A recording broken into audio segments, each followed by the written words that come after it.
So now, Manish, what is the first group that we're going to have now that I've talked all this time? So we're first going to start with the nucleoside reverse transcriptase inhibitors, and as you can see, we have several of them. Zyogen, also known as the Bacavir, Videx, and you'll notice that we've included both the trade names as well as their generic name and sometimes a 3-letter abbreviated name.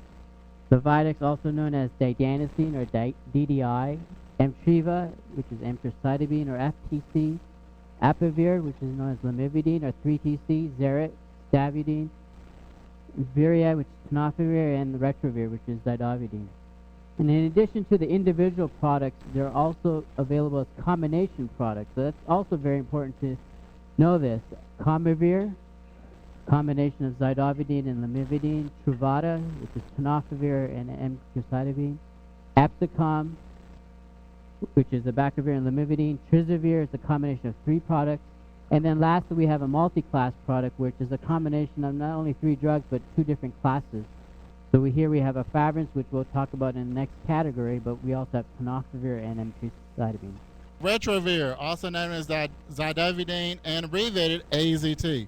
This was the first drug actually used and indicated for HIV. Now, like every drug known to man, nausea and vomiting will be listed, and this is true for AZT and Retrovir. Some simple solutions to that: simple. Take it with food, it cuts down on the nausea. Now, you may need an anti-nausea agent like Phenergan.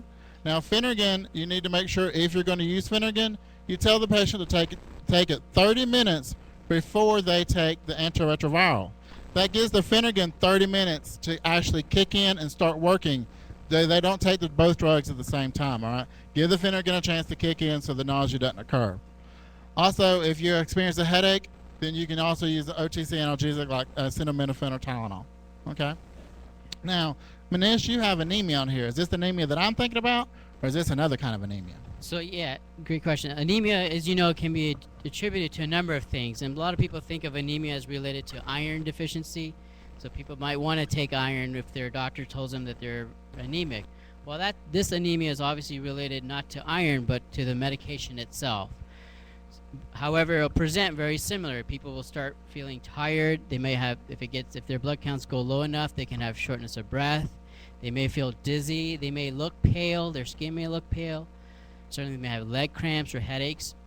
When we do lab tests, we can notice that their red blood cells are a little bit larger, and it's reported as a macrocytosis.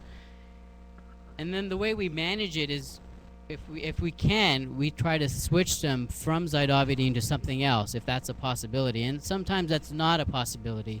Sometimes patients have resistance to other drugs and we cannot switch off. If that's the case, we could use another medication to help stimulate their body to make blood.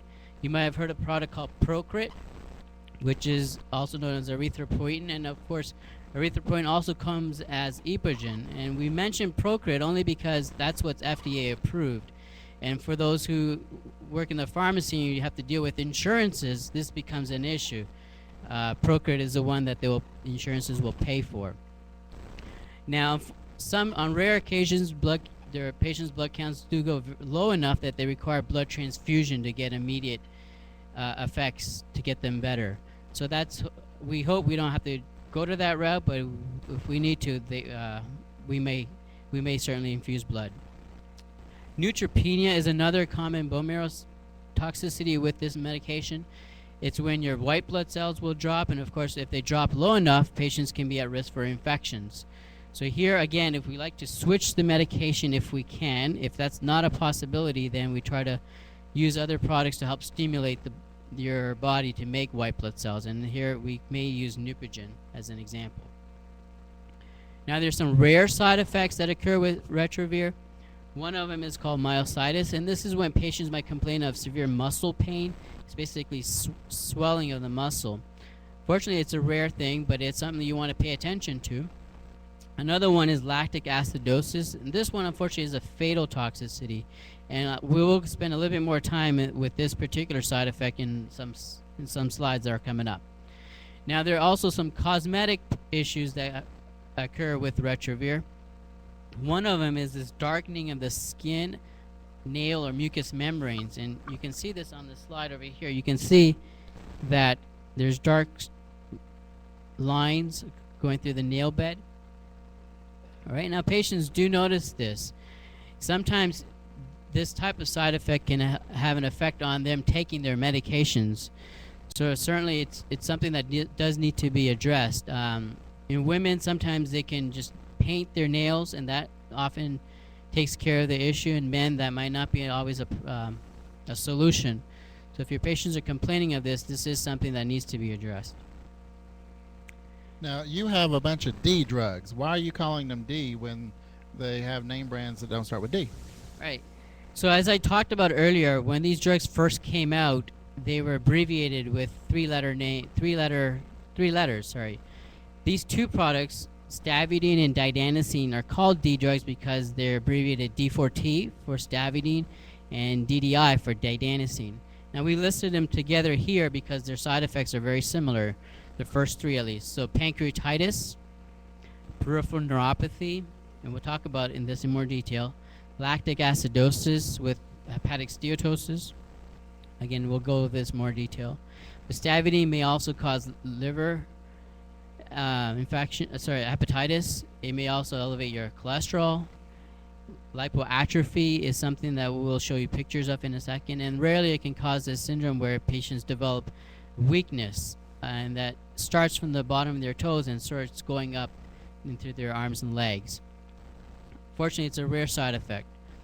Now, didanosine can also cause something called non-cirrhotic portal hypertension, which is basically elevation of the blood pressure of the veins that feed your liver. Again, this is relatively rare as well, but it is a side effect that's listed.